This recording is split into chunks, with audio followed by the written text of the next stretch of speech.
Hello YouTube, my name is Sean Arceo. I am basically the project lead for the indie game Project Silence. My voice sounds a little off, I do apologize. It's a quarter to 9 in the morning here in Southern California and I woke up at about 5:30 yesterday morning.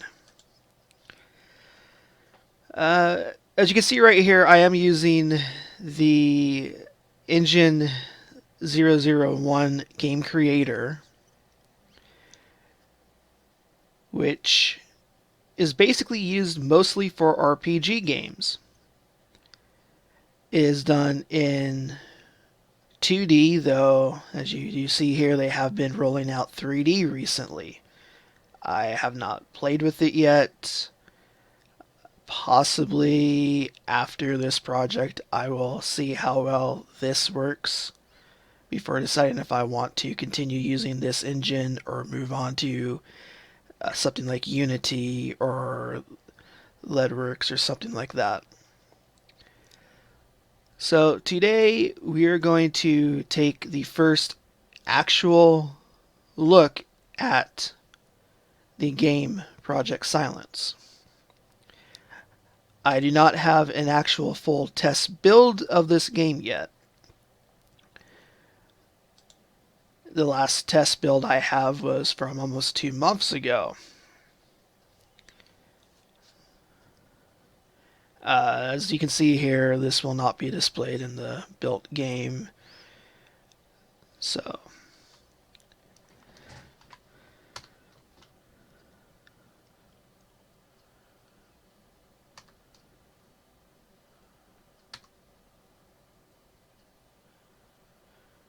as noted, this game is still in pre-alpha.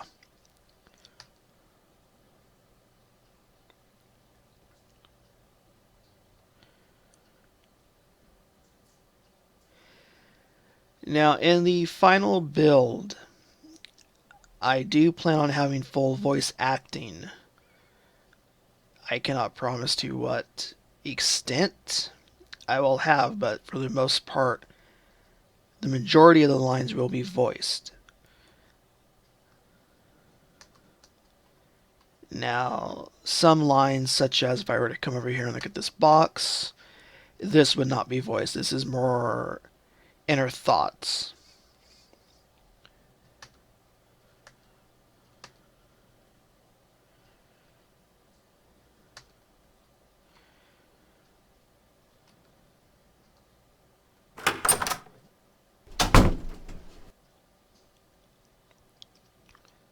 Now, this, for example, however, would be voiced.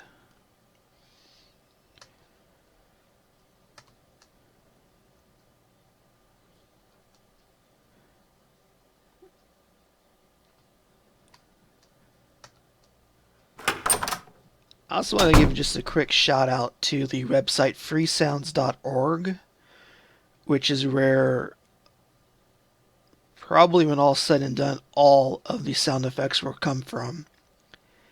And as per the licensing agreements that the website has, all of those will be listed in the credits of the final build.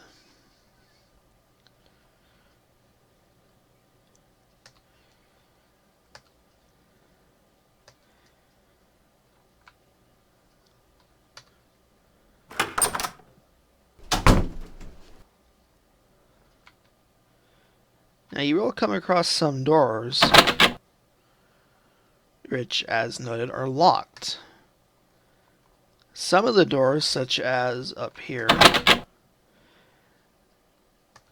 will have a specific key that you must find.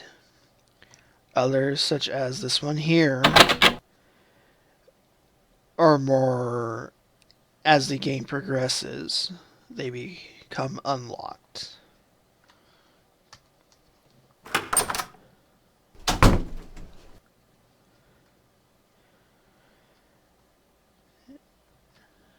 Now you will find that eventually just about everything in this game will be somewhat interactable with, even if it's only just, saying, oh, there's just useless junk in the box. Some boxes you will have the option to look inside of.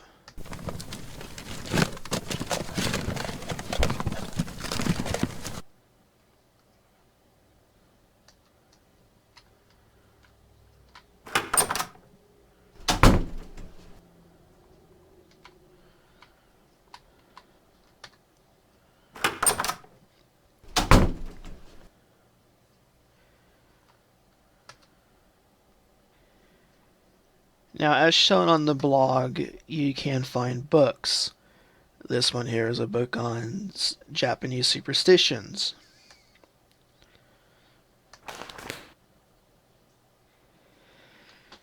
I have yet to decide if I'm going to have someone read these. It would be interesting. I know in the 2013 remake of Tomb Raider, all of the journal and diary entries that you would find scattered around the island had people reading them, and it was really interesting, really put you with the characters who were writing this stuff down as you were living, as if you were living with them, whether it be the crew of the Discovery or Japanese soldiers in World War II or even the samurai that were there.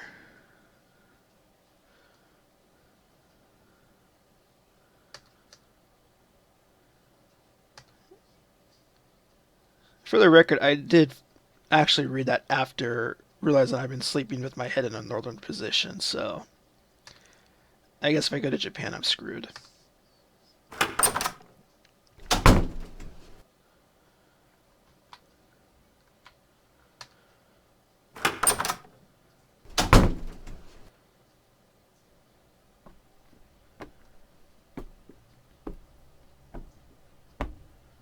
Now, due to this being a horror game done in a 2D format, there are various things that need to be done to, mostly for pacing. So you'll have instances where you go up and down floors and they will be specific amount of time. Like in a house, it's an 8-second climb. Now, you don't know what's going to be at the end of the stairs. It could be something horrific for all you know.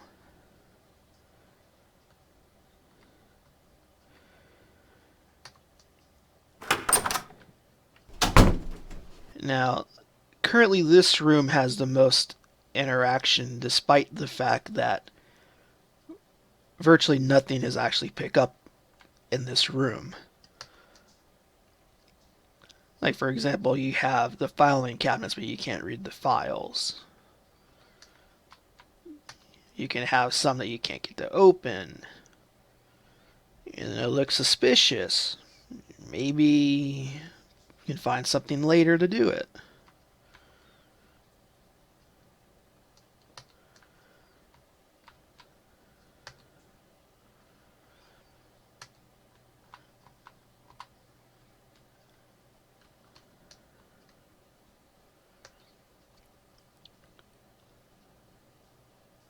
Now, this is another example of the items that you pick up can determine how things go. For example, if you don't pick up the book in the basement, when you check the clock, it's just going to say it stopped at 4:44. However, if you do pick up the book, like I did in this demo, you do see that there is more to say about it.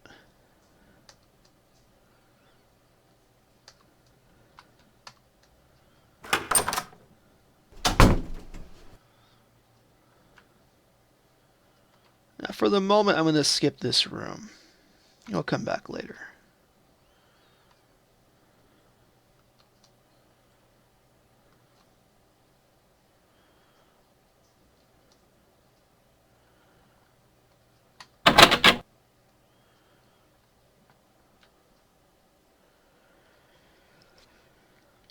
Now, originally, and I may eventually show this one day, there was a really hilarious script, and I might even just show it after this video, where the character would go like this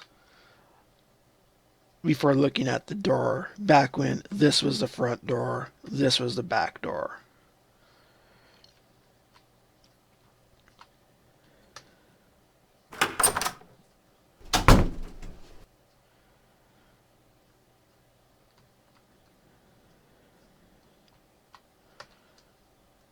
And again, you find just random boxes like you would in any game.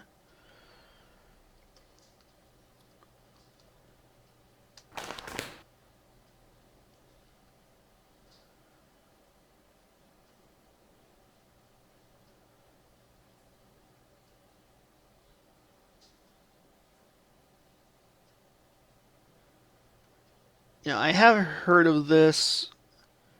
I can't really back it up if it's true or not. It seemed interesting enough when I read about it, so I figured, what the hell, put it in. Speaking of that, this game, even though it will probably never be rated officially, let's just say that it does have, and will have, coarse language, sexual themes, and horror.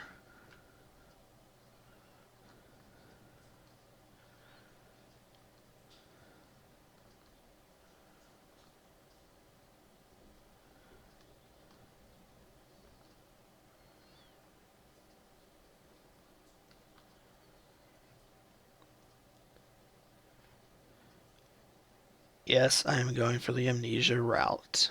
However, I am actually doing it properly. Please do not bite my head off because I'm going with the Amnesia route.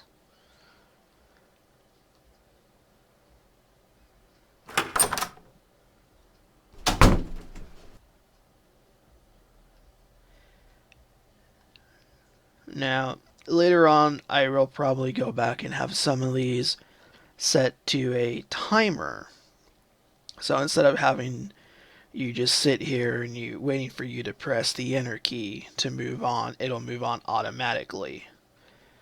I haven't gone back to do that yet. I'm still experimenting with them in later parts of the game.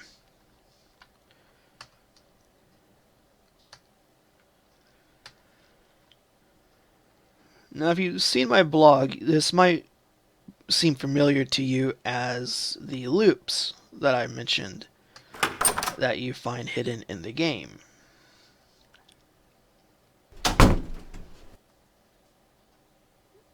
What these do are rather self-explanatory.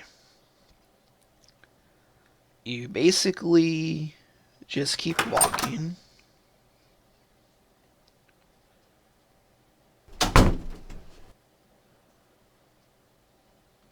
and walking and walking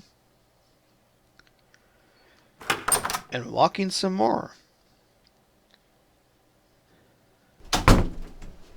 Unless you know how to get out.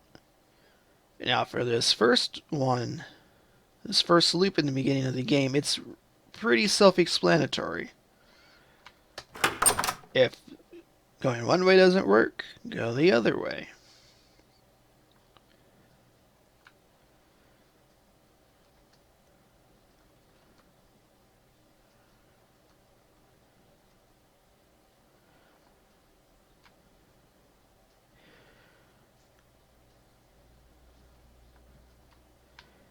And again, I am sure that you can guess where this is going.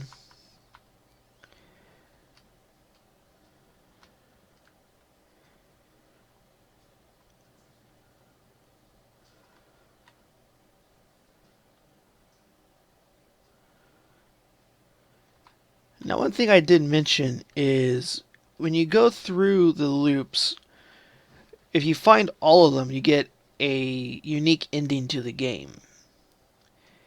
As you notice right now, I have two items. I have the old key, which was the basement key, and the book on Japanese superstitions.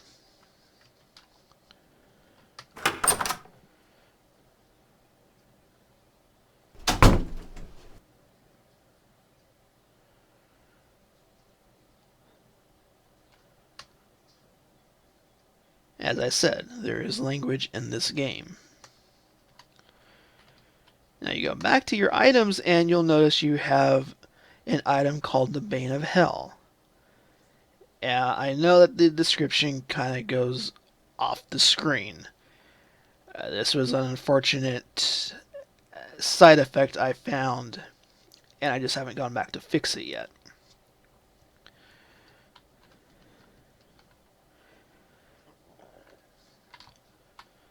Before we go there, though, we'll go through here. As I said, this is a horror game. And there's really only so much that you can do in a 2D world. I mean, I would love to do this in 3D. I would love to have full motion capturing. I would love to have, well, we're saying what I would love to have for my first game. I would love to have Konami say, oh yeah, sure, you can license this as a Silent Hill game. I would love to have the money that I can have Hellstorm's song, Familiar Taste of Poison, for the opening song while I'm here dreaming. Another thing, in the actual engine, you can walk down all the way to where you can't really see where you are. Like here, you have items that are hidden by the wall. I did stop that because it is kind of annoying. So when we leave this room,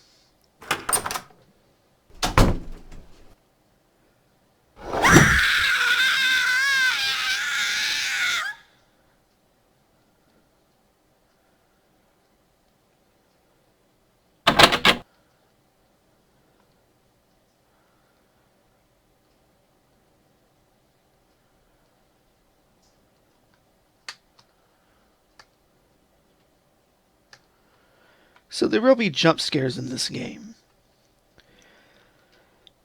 Now, these doors here, you can say I just got lazy.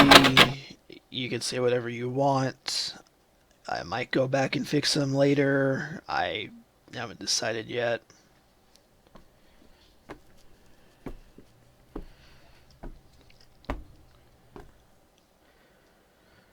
Now, this door here,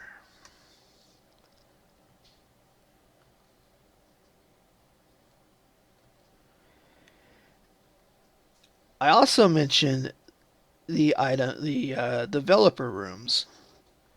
This door goes to the developer room, but you don't have the key. I'm not going to show where the key is for the developer's room in this video.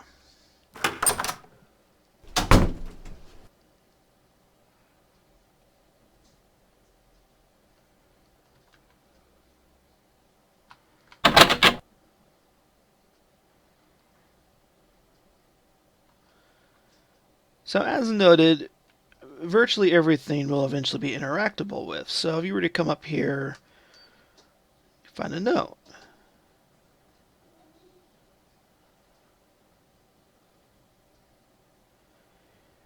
Yes, I am trying to explain away my laziness.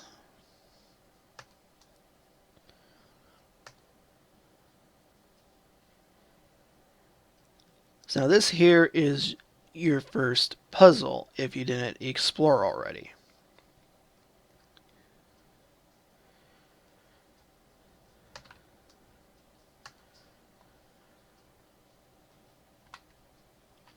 So,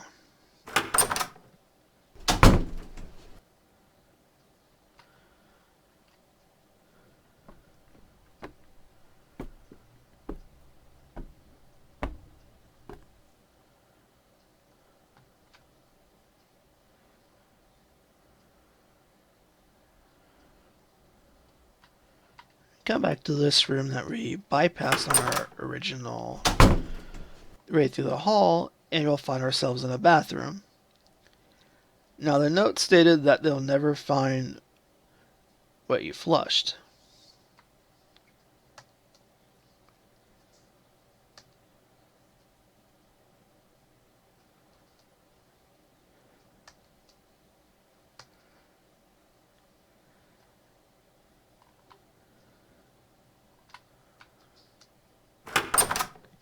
Now, for those who might be curious, yes, that is a reference to Silent Hill 2. Whereas in Silent Hill 2, James found I believe it was a wallet in a toilet in the apartment building, and basically had no problems reaching in and grabbing it.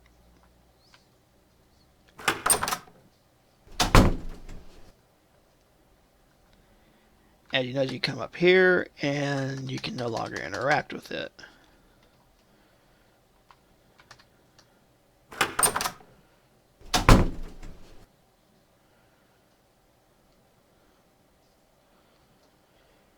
And now you have the reason why I went through so much trouble of wanting to have individual maps for the rooms.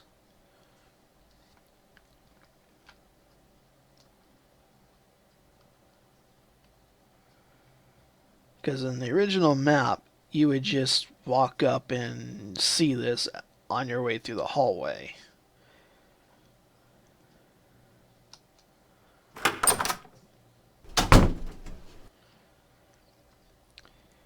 Also, at this point, any normal background music that will eventually be here will change to what my sister, who will be voicing the main female character, has so brilliantly called the Nightmare Auto Harp, which is basically an old auto harp that I bought at a pawn shop that is completely detuned.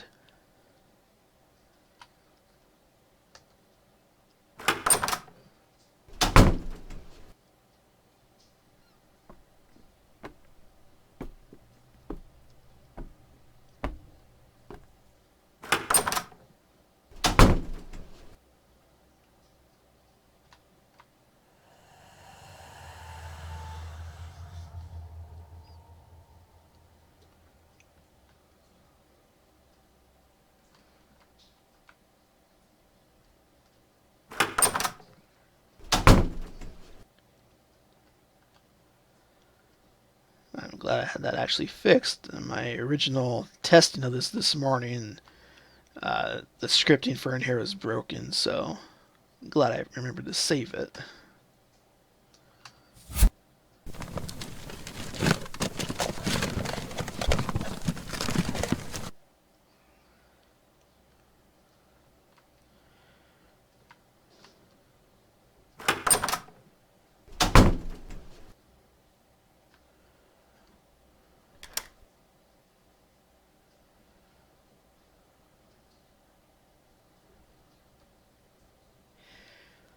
Now at this point you have two options. If you open the door, you'll kind of have a small sneak peek at the story.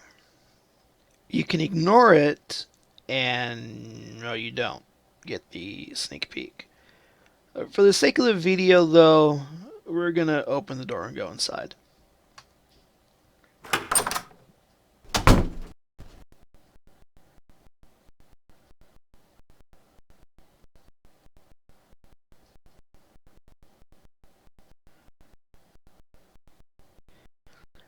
Now, there are really characters who speak in different languages. So if you speak this language, you can kind